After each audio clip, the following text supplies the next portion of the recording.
You're watching News 8.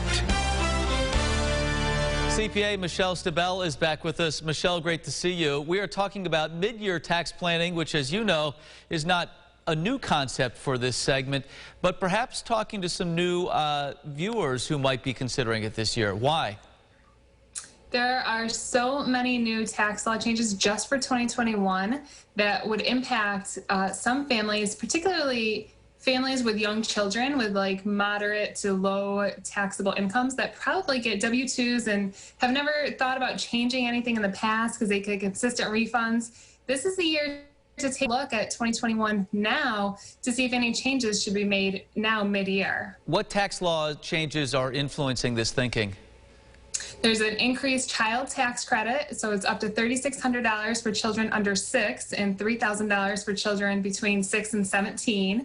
There's increased dependent care benefits through an employer that an employer might opt to allow people to put more into their dependent care benefits account.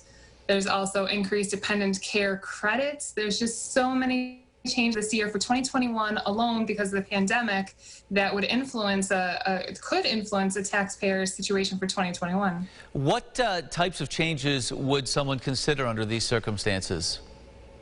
So like I said, this would mainly impact, or these changes would mainly impact a family with young children. So let's just say a married couple with 2 young kids under 6, they could see several $1,000s more in tax credits on their 2021 tax return. So instead of waiting until next year, because some families don't file until February, March, April, maybe even later of the following year, instead of waiting until next year to get the benefit from these tax credits, taxpayers could go to their employer and say, hey, can you have less taxes withheld from my paycheck? That would bring more money home every paycheck for the rest of 2021. So more money in the taxpayer's pocket now and less of a refund at tax time. But like these refund swings could be huge. It could be $8,000 swing or change in refunds for a family that falls into the perfect situation. Right. I was going to ask, what would the benefits be potentially? You've sort of illuminated that, but you do have to strategize it carefully in terms of where you want to fall in terms of money now versus money later.